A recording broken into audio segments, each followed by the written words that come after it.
All right, so here's a little bit more about the pad modes and what the different colors of the pads actually represent when selecting different VST instruments. Personas has really laid this out well, and above and beyond all other drum pad controllers, you have a real time view of everything that you're triggering and everything that you have selected. Now, here in Studio One, let me actually go here, and you can see the atom right here in the upper corner. And in this view here, in the classroom here, I've got a bunch of different VST instruments, including a channel that doesn't have a VST instrument chosen on here. So what we're going to do is we're going to go through, you can see that as I go through these different VST instruments, you can see that the pad arrangements, or at least the coloring, indicating the different functions that we have available to us with each different VST instrument. There you go. You can see that when there's no instrument, the pads are green. This indicates you have nothing on the track that you have selected. Now I have Studio One in a unique mode here. If you go to the wrench, I have it in a VST instrument mode that says instrument input follows selection. I have a little check mark right there in the box. What that does for me is that when I actually click on a different VST instrument track, it automatically arms and monitors the track, therefore putting the atom when the atom is selected. Let me show you this real quick too. You have to have the atom selected as the main input device to trigger this VST instrument, or you can have all inputs selected. So it's up to you. I like to specifically choose my controllers when I'm working on a track because you can see, I have a lot of stuff in here that I want to use. So if I go ahead and shrink this up, remember I've got each track with the atom selected as its independent input device, and I have the input mode for the instrument input follow selection activated. So that's why it's doing what you see it doing here. You can also access this, and we're going to go into this a little bit later when we start talking about the different sections. There's the navigation area right up here, and I can also use this to go through the different VST instruments that I have on here. So it's really nice. When you start programming with this thing, you've got your transport right here and you got your navigation right here. There's not going to be a lot of mousing going on when you really get into this thing. And I've really even found that even if I'm not using the atom for recording drums, I use this as transport controls, when I'm actually just recording maybe just guitar or something. So let's get into the different pad modes now. All right, so if I go to the very top instrument, you can see that it's impact. Impact is selected right up here, and I have a kit here. And I can move this over here, and as I use the navigation area with each VST instrument that I go through, you can see that they all automatically select and change the GUI for the particular instrument. All right, so now the different pad colors. I'm going to go ahead and close the GUI parts of these instruments so that we can really concentrate on the pad colors. All right, so for impact, obviously, actually, I'm going to open this again. For impact, it's nice because you can see the colors on the pads for the drum kit that I have selected here match the colors going across each of the rows of pads on the atom. So I've got 3 orange pads, and then I've got a green snare pad, and then you've got this is like a lighter green. It looks more green in the screen than it does here, but then you get a darker green right here, and so on and so forth. 2 blue pads and more orange pads, a blue and a green. So you can see that everything lines up. The position of the pads and impact are reflected on the atom directly. This is really nice because with my other controllers, I've got the Samsung Conspiracy, and I also have the MPD-18 and the MPD-218. Setting up the pads is a nightmare. It really, really is. And this is really nice because I can just go ahead and hit the setup button like I showed you in the previous videos to go here, to go into a setup mode if I was using the atom in, say, Cubase or Logic or something like that. So it's really kind of nice. All right, so more of the pad colors. So I'm going to go ahead and close this. All right, so the multicolor is usually what you're going to see for impact. So whatever pads are in impact, the colors will be reflected on the atom. Now, for the next VST instrument. The next VST instrument is MT Powered Drums, something that us here at Home Studio Trainer really love to point people to because it is a great free VST instrument. Now, this one, along with Easy Drummer and things like Superior Drummer, put the Atom automatically into what's called drum mode.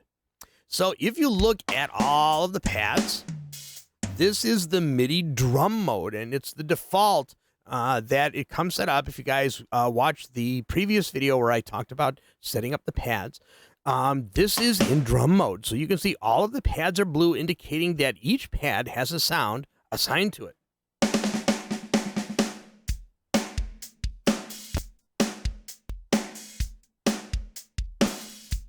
Go. So it's really nice to be able to have all of the sounds in your plugin assigned to a pad. And of course, there's a couple that are missing because I've got more drum sounds here, and that can be easily reassigned in the VST instrument itself, especially in this particular one.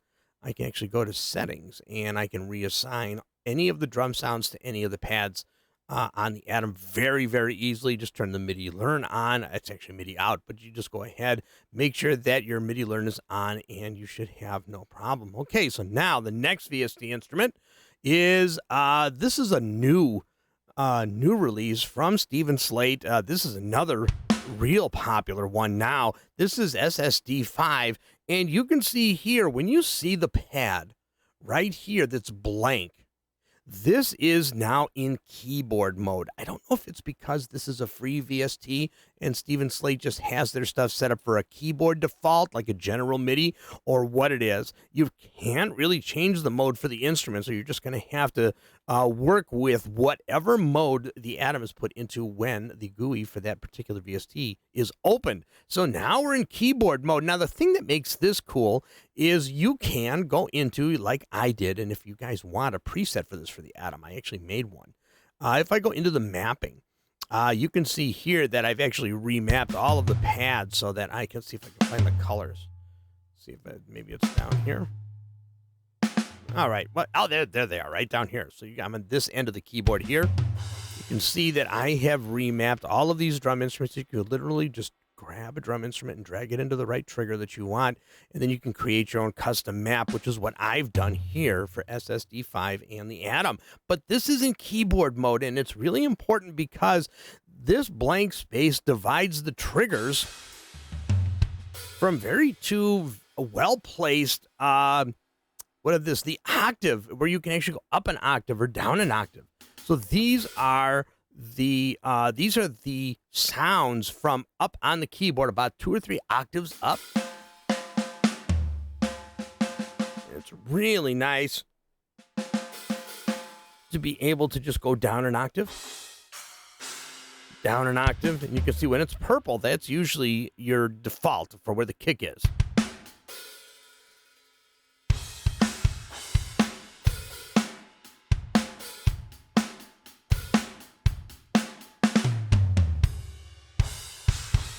Okay, it's really nice and convenient to have it. So this is keyboard mode. This will be the same mode the Presence will go into, and I'll actually show you that here in a second.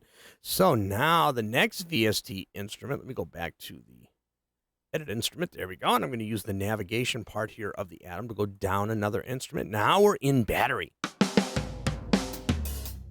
Okay, now battery is a little bit different, works on a different kind of general MIDI setup when you're actually going ahead and having it recognized by the Atom itself. It's pretty close. I'm actually all the way down at the default, where the kick drum usually is, and that's fine. I got a couple of snares. There we go. There's no crash cymbals here, so I would actually have to go up an octave to actually reach some of those. And if you're actually programming your drums in step mode, and that's no big deal. So we'll just go down an octave. The other thing that you can do, if you're like, okay, you know what, I don't like the setup of these pads, it's really easy in battery to just grab a drum sound and move it to a new pad and rebuild your kit to match the pads that you want on the Atom. So it's cool because you can hit your kick drum and you can see right here what pad is lighting up. I like that. That's the side stick. I like where that is. Okay, there's the snare. I like where that is. And there is like a rim snare, so you can get nice little rolls out of this. I mean, if you guys remember from the last video, I'm just going to put it into a lighter touch so I can get a little bit more dynamics out of it. There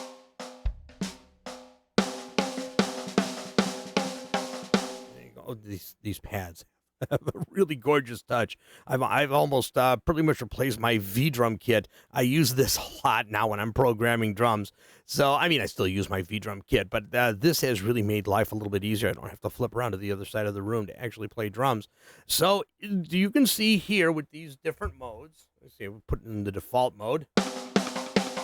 There you go. So, you can move around and change your pads or change your VST instrument to match your pads in Impact, and then you would just simply go ahead and store the preset, and you are all set for the next time you open up that drum kit. Okay, now let's play with presence. So I'm going to use the navigation bar again to go down one more, and now you can see that the Atom is still in keyboard mode with the ability to change octaves.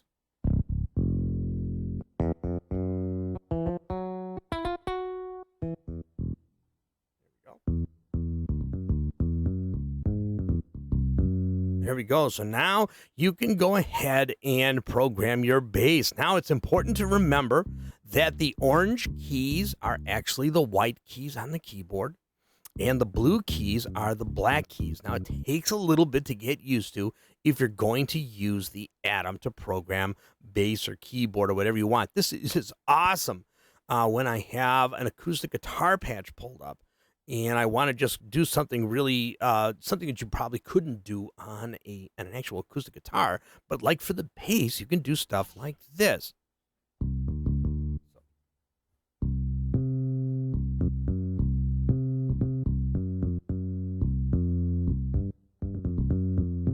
I'm not really good at it, you can see. So.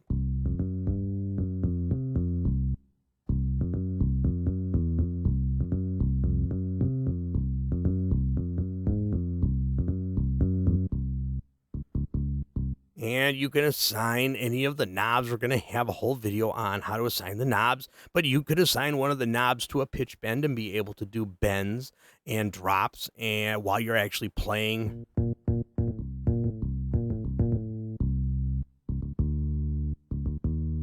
Yeah, some of you know what I'm trying to play there, and it's not working, but you can actually see that you have a lot of control. I can just go up an octave,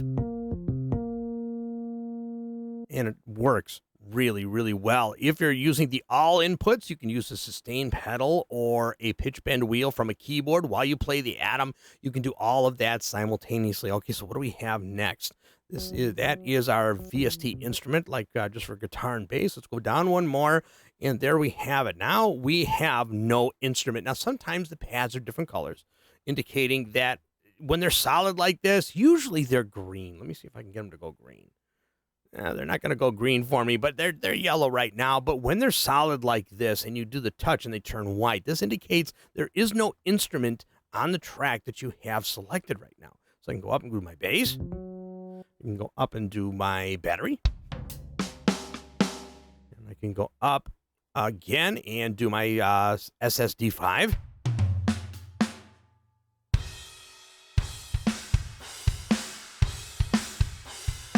There we go, and I can go up another level, and there we go. There is empty power.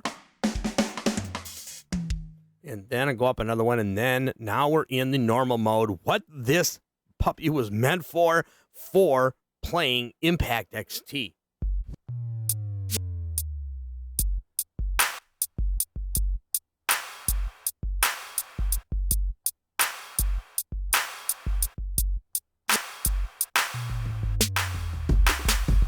There we go. Had to put the best I can do for hip-hop beats.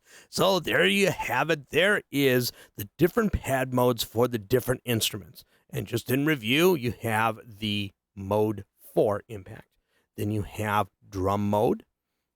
Then you have keyboard mode.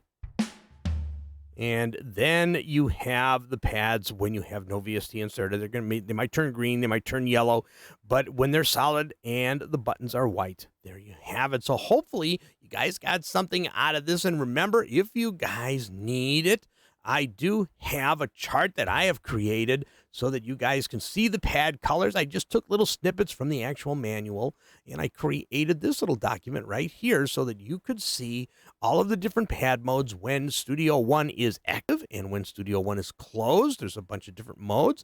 Go back to the startup video or the getting started video to go through and see all of those setups. So I hope that that actually worked out for you guys. We got a whole bunch more videos coming out here, so I will see you in the next video.